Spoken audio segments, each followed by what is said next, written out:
প্রিয় ষষ্ঠ শ্রেণীর শিক্ষার্থীরা, RS24 আওয়ার্স স্কুলের পক্ষ থেকে স্বাগত জানাচ্ছি গণিতের শিখন অভিজ্ঞতা 5 ঐকিক নিয়ম, শতকরা এবং অনুপাত এর সপ্তম পর্বে পৃষ্ঠা 127 হতে। তোমরা যারা এখনো প্রথম থেকে ষষ্ঠ পর্বগুলো দেখোনি, তোমাদের দেখার সুবিধার্থে এই ভিডিওর নিচে ডেসক্রিপশন বক্সে প্রথম থেকে ষষ্ঠ পর্বের লিঙ্কগুলো দিয়ে দেব। তোমরা তোমাদের সুবিধা মতো দেখে নিতে পারবে। গত ষষ্ঠ পর্বে 127 পৃষ্ঠার এতটুকু পর্যন্ত সমাধান করিয়েছিলাম। আজকে পর্বে সমাধান করাবো 127 পৃষ্ঠার অনুপাত হতে। আজকের ক্লাসটি শুরু করার আগে তোমাদের কাছে একটা রিকোয়েস্ট থাকবে, তোমরা যারা এখনো আমার চ্যানেলটি সাবস্ক্রাইব করোনি তাড়াতাড়ি সাবস্ক্রাইব করে যুক্ত হয়ে যাও। গণিত সহ বিভিন্ন বিষয়ের ক্লাস দেখে নিজেদের যোগ্যতা বাড়াও। চলো এবার আজকের ক্লাসটিকে সামনের দিকে এগিয়ে নেওয়া যাক। অনুপাত। দৈনন্দিন জীবনে আমরা প্রায়শই একই ধরনের দুটি জিনিস তুলনা করে থাকি। যেমন ধরা যাক, নাবিলের উচ্চতা 150 সেন্টিমিটার ও তার ছোট বোন নোবার উচ্চতা 143 সেন্টিমিটার। এখন কিভাবে তুমি দুজনের উচ্চতার মধ্যে তুলনা করবে বলো তো? একটা উপায় হলো বিয়োগ করে পার্থক্য বের করা।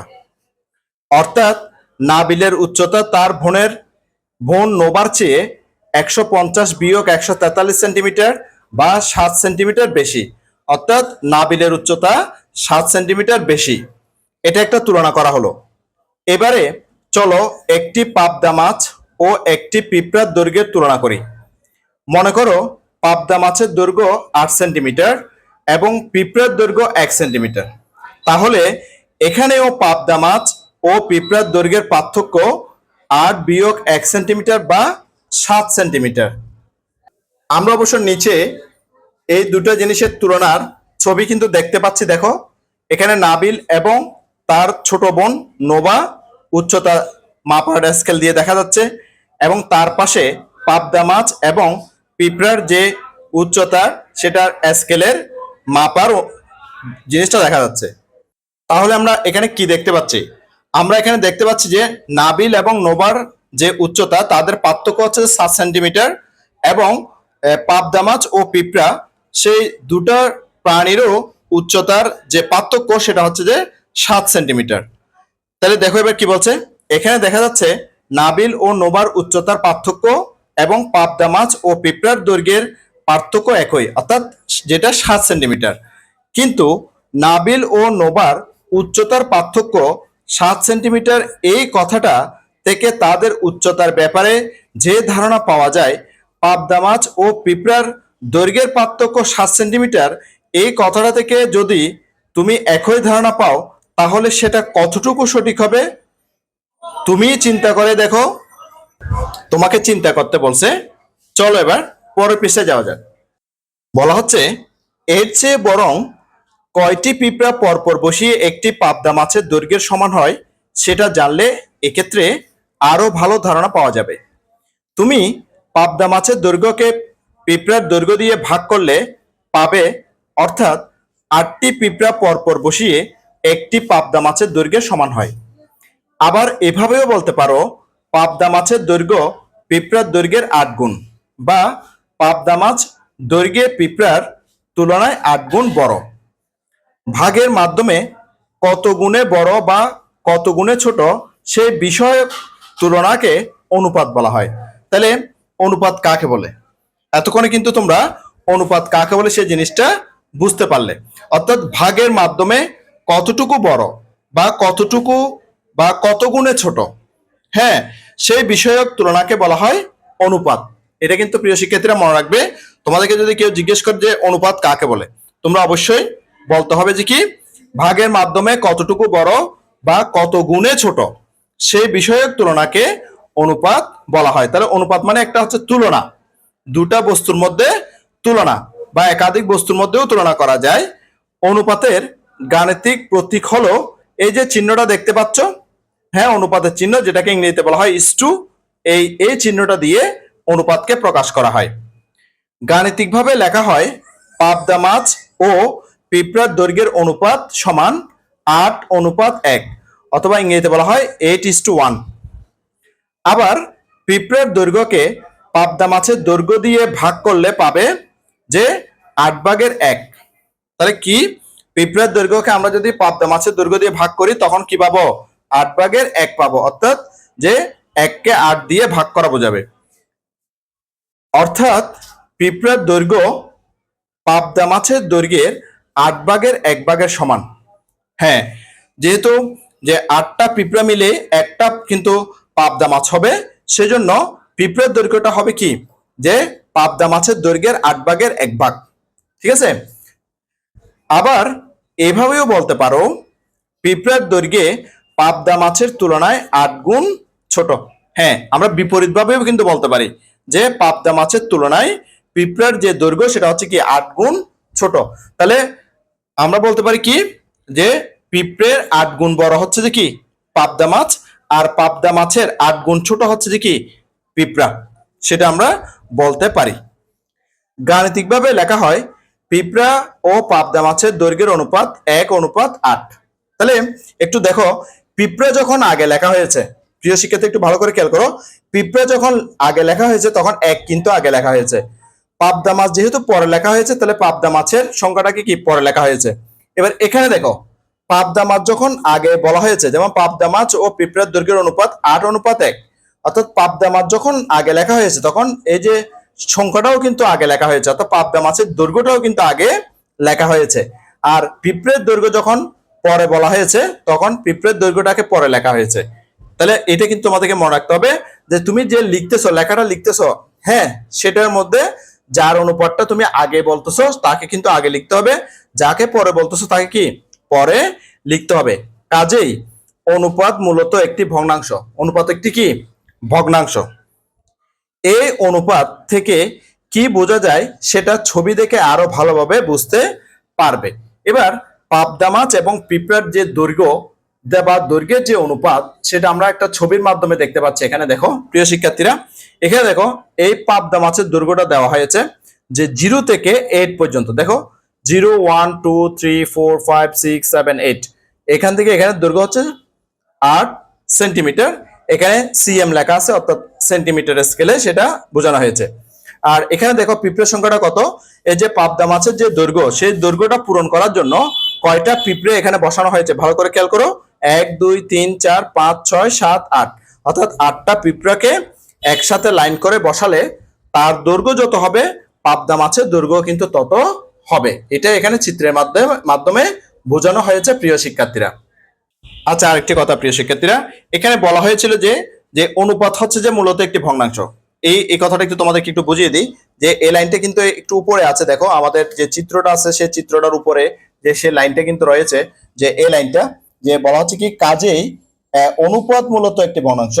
এটা একটু বুঝিয়ে দিই, যে আমরা প্রথমে লিখলাম কি, যে এই যে এখানে যে পাবদা মাছ আছে, পাবদা মাছ এবং যে এখানে পিঁপড়া আছে, এই পিঁপড়ার অনুপাতটা লিখতেছি। অর্থাৎ পাবদা মাছের অনুপাতটা কত, 8, আর পিঁপড়ার অনুপাতটা কত, 1, ঠিক আছে। তাহলে পাবদা মাছের যে পাবদা মাছ এবং পিঁপড়ার যে অনুপাত সেটা হচ্ছে কি 8:1 বা 8:1। এটাকে যদি আমরা ভগ্নাংশে লিখি, এই যে এই প্রথমে যে যার ইয়াটা থাকবে, যার সংখ্যাটা থাকবে, যার মানটা থাকবে, সেটা সবসময় লবে বসবে। সেটা কোথায় বসবে, লবে বসবে। আর যেটা পরে থাকবে সেটা হরে বসবে। তাহলে আমরা যে বুঝতে পারছি যে অনুপাত আসলে একটি ভগ্নাংশ। আর এটা যদি আমরা যে পরে যেটা বলা হয়েছে পিঁপড়া ও পাবদা মাছের দৈর্ঘ্যের অনুপাত 1:8, তখন আমরা যদি লিখি তাহলে 1:8, সেটাকে যদি আমরা ভগ্নাংশে রূপান্তর করি তাহলে কি হবে প্রিয় শিক্ষার্থীরা, নিশ্চয়ই বুঝতে পারছো। প্রথমে কি হবে, লবের মধ্যে 1 হবে, লবে কি হবে, 1 হবে। তাহলে হরে কি হবে, হরে হবে 8, তাহলে তখন হবে 8/1। তাহলে আমরা বুঝতে পারছি কি, যে পাবদা মাছ যখন আমরা আগে লিখছি, তাহলে পাবদা মাছের যে পরিমাণটা হচ্ছে কি পিঁপড়ার দৈর্ঘ্যের 8 গুণ, পিঁপড়ার দৈর্ঘ্যের 8 গুণ, ঠিক আছে। আর যখন আমরা লিখতেছি 1:8, অর্থাৎ যে পিঁপড়ার দৈর্ঘ্যটা হচ্ছে কি, পিঁপড়ার দৈর্ঘ্যটা হচ্ছে কি, যে পাবদা মাছের দৈর্ঘ্যের 8/1, 8/1। সেজন্য প্রিয় শিক্ষার্থী এখানে বলা হয়েছে যে অনুপাত মূলত একটি ভগ্নাংশ। চলো এবার আমরা আরো সামনের দিকে আগাই। এখানে আমাদেরকে কি বলছে দেখো, বলা হচ্ছে যে এমন আরো কয়েকটি ঘটনা খুঁজে বের করো যেখানে পার্থক্যের চেয়ে ভাগ করে বা অনুপাতের মাধ্যমে তুলনা করা সুবিধাজনক।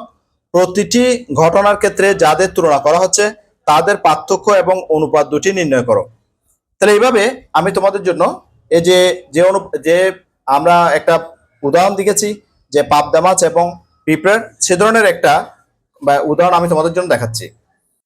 প্রথম উদাহরণটা দেখো প্রিয় শিক্ষার্থীরা, প্রথম উদাহরণটা দিয়েছি আমি, যে 1 নম্বরে দেখো পিতার বয়স 60 বছর এবং পুত্রের বয়স 15 বছর। তাহলে পিতার বয়সটা কত? 60 বছর এবং পুত্রের বয়স কত? 15 বছর। তাহলে আমরা যদি সেটা অনুপাত দিয়ে লিখি, সুতরাং পিতার বয়স অনুপাত পুত্রের বয়স সমান 60 অনুপাত 15। অর্থাৎ পিতার বয়সটা আমরা 60 আর পুত্রের বয়সটা কত? 15। তাহলে এই যে ভগ্নাংশটা বা অনুপাতটা আমরা লিখলাম, অর্থাৎ 60 অনুপাত 15, এইটাকে আমরা কি করব? লঘিষ্ঠ আকারে প্রকাশ করব। লঘিষ্ঠ আকারে প্রকাশ করব। এমন একটি সর্বোচ্চ সংখ্যা নির্ধারণ করব যে সংখ্যা দিয়ে এই যে উভয় সংখ্যাকে কিন্তু ভাগ করা যায়। যেমন আমরা এখানে সবচেয়ে বড় সংখ্যা 15 নির্ধারণ করতে পারি, কারণ 15 দিয়ে 15কে ভাগ যায় এবং 15 দিয়ে 60কেও কিন্তু ভাগ যায়। সেজন্য আমরা লিখলাম কি, উভয়কে 15 দ্বারা ভাগ করে, অর্থাৎ 60কে যখন আমরা 15 দিয়ে ভাগ করব তখন পাবো 4 অনুপাত, আবার 15কে যখন আমরা 15 দিয়ে ভাগ করব তখন পাবো 1। তাহলে উভয়কে 15 দ্বারা ভাগ করে। তাহলে আমরা কি পেলাম? পিতার বয়স এবং পুত্রের বয়সের যে অনুপাত সেটা পেয়েছি যে 4:1, অর্থাৎ 4 অনুপাত 1। তাহলে আমরা কি লিখতে পারি? অর্থাৎ পিতার বয়স পুত্রের বয়সের 4 গুণ। যে পিতার বয়সটা হচ্ছে কি পুত্রের বয়সের 4 গুণ। আর যদি আমরা সেটা লিখি যে পুত্রের বয়স কত হবে, তাহলে পুত্রের বয়স পিতার বয়সের 4/1 সেটা আমরা এখানে লিখতে পারি যে পুত্রের বয়স পিতার বয়সের 4/1, সেটাও কিন্তু আমরা লিখতে পারি। এবার দ্বিতীয় যে উদাহরণটা আমি দিয়েছি দেখো, সেটা হচ্ছে কি, যে সিএনজির যাত্রী সংখ্যা 4 জন এবং রিক্সার যাত্রী সংখ্যা 2 জন। তাহলে একটা সিএনজিতে আমরা 4 জন যাত্রী নিতে পারি, অর্থাৎ চালক সহ 5 জন হতে পারে। আবার চালকের ডান পাশেও যদি একজন বসে তখন কিন্তু 6 জনও হতে পারে। ঠিক আছে, অর্থাৎ চালক সহ আমরা 6 জন হতে পারে। তাহলে আমি এখানে রিল্যাক্স বসার জন্য লিখেছি কি, সিএনজি যাত্রী সংখ্যা 4 জন এবং রিক্সার যাত্রী সংখ্যা 2 জন। রিক্সার মধ্যে 2 জন বসতে পারে। তাহলে সুতরাং সিএনজি যাত্রী সংখ্যা বা সিএনজি যাত্রী অনুপাত রিক্সার যাত্রী সমান কত হবে? 4:2, অর্থাৎ 4 অনুপাত কত হবে? 2 হবে। এবার আমি এই দুইটা সংখ্যার মধ্যে সর্বোচ্চ একটা সংখ্যা নিব, যে সংখ্যাটা দিয়ে উভয় সংখ্যাকে বিভক্ত করা যায় এবং যে অনুপাতটাকে কি করা যায়? লঘিষ্ঠ আকারে প্রকাশ করা যায় বা কেটে ছোট করা যায়। এবার আমি এখানে নিয়েছি 2, 2 দিয়ে 4কে ভাগ করলে 2 হয়, আবার 2 দিয়ে 2কে ভাগ করলে 1 হয়। তাহলে আমরা কি পেয়েছি? সিএনজি যাত্রী অনুপাত রিক্সার যাত্রী সমান 2:1, অর্থাৎ 2 অনুপাত 1। ঠিক আছে, এবার দেখো, অর্থাৎ সিএনজির যাত্রী সংখ্যা রিক্সার যাত্রী সংখ্যার দ্বিগুণ। অর্থাৎ দেখো, সিএনজি যাত্রী সংখ্যা যদি 2 জন হয়, রিক্সা যদি 1 জন হয়, তাহলে এই 1 জনের দ্বিগুণ হচ্ছে কি? 2 জন। ঠিক আছে, আর যদি আমরা রিক্সার যাত্রী সংখ্যা সিএনজি যাত্রী সংখ্যার বলি, তাহলে কত হবে? 2/1 হবে। 2/1 হবে। তখন রিক্সার যাত্রী সংখ্যাটা সিএনজি যাত্রী সংখ্যার অর্ধেক হয়ে যাবে। আশা করি তোমরা উদাহরণগুলো বুঝতে পেরেছো। চলো এবার আমরা অনুপাতের সাহায্যে বাস্তব সমস্যার সমাধান করি। এখানে একটা বাস্তব সমস্যা দিয়েছে, একটু ভালো করে খেয়াল করো। শওকতের ভর 30 কেজি এবং তার পিতার ভর 60 কেজি। তাহলে শওকতের ভর হচ্ছে কয় কেজি? 30 কেজি। তার পিতার ভর হচ্ছে কয় কেজি? 60 কেজি। পিতার ভর শওকতের ভরের কত গুণ? পিতার ভর যেহেতু বেশি, সেজন্য বলা হচ্ছে কি, পিতার ভর শওকতের ভরের কত গুণ। চলো এবার পরের পৃষ্ঠা যাই। দেখো, পিতা ও শওকতের ভরের অনুপাত হবে 30/60। এটা কিভাবে আসলো? তাহলে প্রথমে আমরা জানি কি, পিতা ও শওকতের ভরের অনুপাত। তাহলে পিতা আগে, তাহলে পিতার ভরটা কত? 60 কেজি, সেটা আমরা প্রশ্নে দেখেছি। আর শওকতের যে ভর সেটা হচ্ছে কত? 30 কেজি, আমরা প্রশ্নে কিন্তু সেটা দেখেছি। তাহলে আমরা কি লিখেছিলাম? কিছুক্ষণ আগে তোমাদেরকে বুঝিয়ে দিয়েছিলাম যে অনুপাতের যে প্রথম রাশি, হ্যাঁ, প্রথম রাশিকে অবশ্য পূর্ব রাশি বলে। পূর্ব রাশি সবসময় উপরে যাবে, অর্থাৎ লবে যাবে। যেমন দেখো এখানে লবে দিয়েছে, আর যে উত্তর রাশি সেটা নিচে যাবে, অর্থাৎ হরে যাবে। দেখো হরে দিয়েছে 30, নিশ্চয় সেটা তোমরা বুঝতে পেরেছো। তাহলে আমরা পেলাম 30/60। এটা একটা কিন্তু ভগ্নাংশ, যে আমরা শিখেছি যে অনুপাত একটা ভগ্নাংশ, সেজন্য অনুপাতকে আমরা ভগ্নাংশে লিখলাম। এবার আমরা সর্বোচ্চ একটা সংখ্যা নিয়ে এটাকে আমরা লঘিষ্ঠ আকারে প্রকাশ করব। তাহলে আমরা সর্বোচ্চ সংখ্যা 30 নিতে পারি। 30 দিয়ে 30কে ভাগ করলে 1, 30 দিয়ে যদি 60কে ভাগ করা হয় 2। লব ও হরকে 30 দ্বারা ভাগ করে। লব ও হরকে কত দ্বারা ভাগ করা হয়েছে? 30 দ্বারা ভাগ করা হয়েছে। তাহলে এটাকে যদি আমরা আবার অনুপাতে নিয়ে যাই, দেখো যে লব যেটা সেটা হবে কি পূর্ব রাশি, অর্থাৎ প্রথমে বসবে, অনুপাতের প্রথমে বসবে, প্রথম রাশিতে বসবে অনুপাত। এরপরে যে হরের মধ্যে যে 1 ছিল সেটা হবে উত্তর রাশি। তাহলে 2:1 অথবা 2:1। এখানে পিতার ভর শকতের ভরের 1/2 বা 2 গুণ, অর্থাৎ 2কে যখন আমরা 1 দিয়ে ভাগ করে ফেলি তখন 2 পাবো, তাহলে সেটা দ্বিগুণ হয়ে যাবে। কারণ আমরা এমনি বুঝতে পারতেছি, কারণ শকতের ওজন হচ্ছে যে 30 কেজি, বা শকতের ভর হচ্ছে 30 কেজি, আর তার পিতার ভর হচ্ছে যে 60 কেজি। তাহলে শকতের ভরের দ্বিগুণ হচ্ছে যে পিতার ভর, অর্থাৎ 30-এর দ্বিগুণ হচ্ছে যে 60, সেটা হচ্ছে যে শকতের পিতার ভর, অর্থাৎ শকতের ভরের দ্বিগুণ হচ্ছে যে শকতের পিতার ভর। সেটা আমরা বুঝে গেলাম। চলো এবার আরো সামনের দিকে আগাই।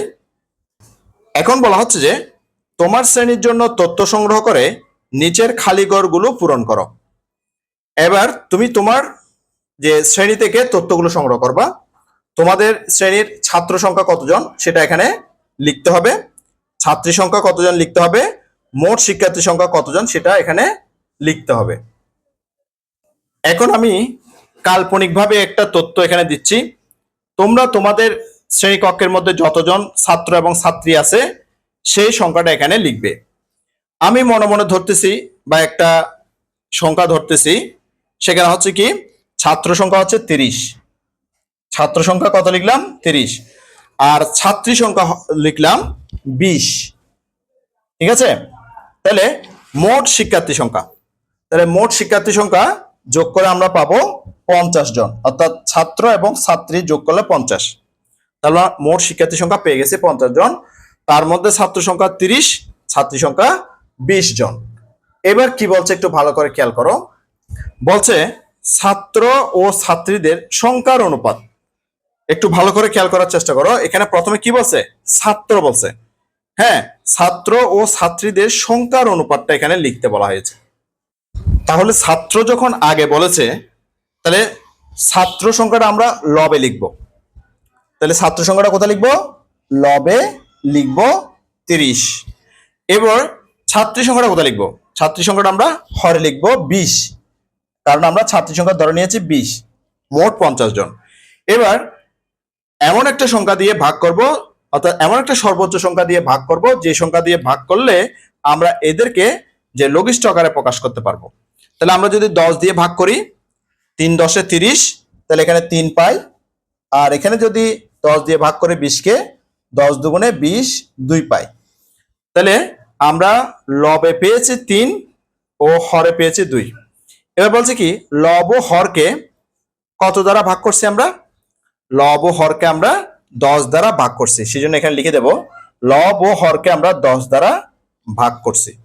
এবার সেটার আমরা অনুপাত বের করব। তাহলে আমরা কি জানি যে উপরের যে লব সেটা প্রথমে বসে, তাহলে 3 আগে বসবে, এরপরে হর পরে বসে, তাহলে 2টা পরে বসবে। তাহলে আমরা কি পেয়ে গেছি যে ছাত্র ও ছাত্রীদের সংখ্যার অনুপাত হচ্ছে যে 3:2 অথবা 3:2। এবার পরেরটা দেখো, বলছে ছাত্র সংখ্যা ও মোট শিক্ষার্থী সংখ্যার অনুপাত। প্রথমে কি বলছে? ছাত্র সংখ্যা। তাহলে ছাত্র সংখ্যা কত? 30, সেটা আমরা জানি। তাহলে সেটা কোথায় লিখবো? সেটা উপরে লিখবো 30। আর মোট শিক্ষার্থী সংখ্যা কত? 50। মোট শিক্ষার্থী সংখ্যা কত? 50, সেটা কোথায় লিখবো? সেটা হরে লিখবো। তাহলে 50/30। এবার আমরা এমন একটা সংখ্যা নেব যে সংখ্যা দিয়ে উভয় সংখ্যাকে ভাগ করে আমরা এটা লঘিষ্ঠ আকারে প্রকাশ করে নেব। তাহলে আমরা কত নিতে পারি? 10 নিতে পারি। হ্যাঁ, তাহলে 10 দিয়ে আমরা উভয়কে ভাগ করে দেব। এখানে 10 আগে লিখে রাখতেছি। 10 দিয়ে যদি আমরা 30কে ভাগ করি তাহলে পাবো 3, আর 10 দিয়ে যদি আমরা 50-কে ভাগ করি তখন পাবো 5, 5 10 50। তাহলে 5/3 পেলাম।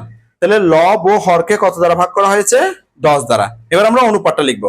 তাহলে যে লব যেটা সেটা কোথায় লিখবো? আগে লিখবো। তাহলে 3 আগে লিখবো, হ্যাঁ। তারপরে হর যেটা সেটা পরে লিখবো, তাহলে 5 পরে লিখবো। নিশ্চয় তোমরা এটা বুঝতে পেরেছো প্রিয় শিক্ষার্থীরা।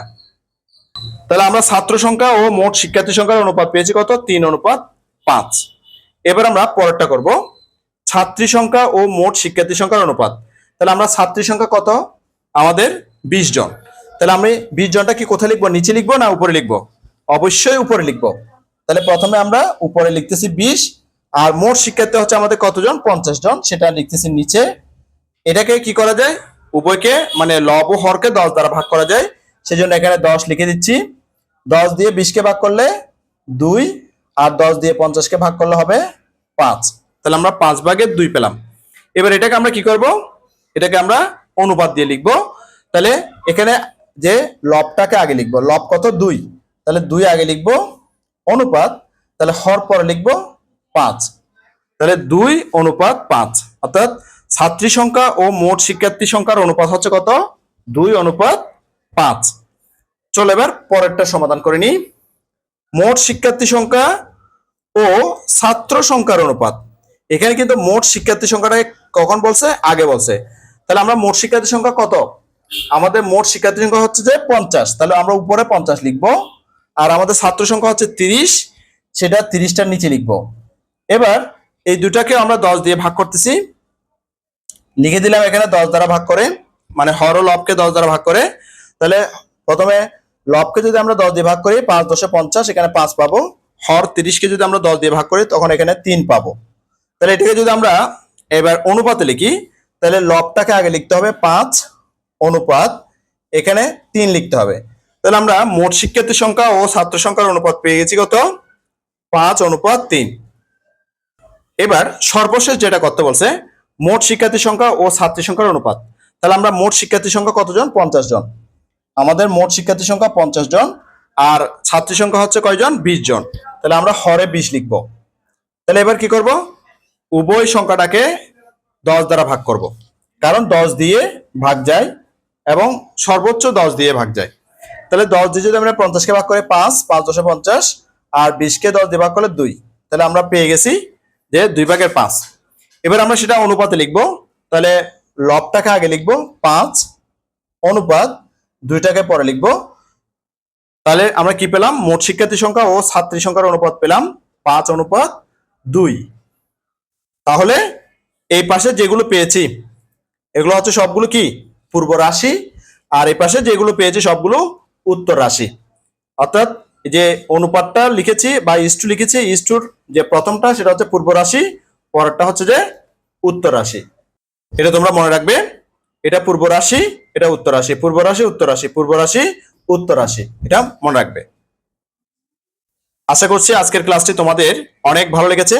আজকের ক্লাসটি এই পর্যন্ত, এতটুকু পর্যন্ত আজকের ক্লাসটা। আমি আগামী ক্লাসে তোমাদেরকে এরপর থেকে, অর্থাৎ এই যে নিচের আয়তকার ক্ষেত্রের সবগুলো অংশ সমান দৈর্ঘ্যের, এক একক করে এই অংশটা থেকে শুরু করব। অর্থাৎ এইগুলোর আমরা অনুপাত নির্ণয় করব। গণিতের শিখন অভিজ্ঞতা 5, ঐকিক নিয়ম, শতকরা এবং অনুপাতের অষ্টম পর্বটি দেখার আমন্ত্রণ জানাচ্ছি। সাথে সাথে গণিতের অন্যান্য ক্লাসগুলো দেখারও অনুরোধ জানাচ্ছি, এবং গণিত ছাড়াও বিভিন্ন বিষয়ের ক্লাসগুলো দেখারও অনুরোধ জানাচ্ছি।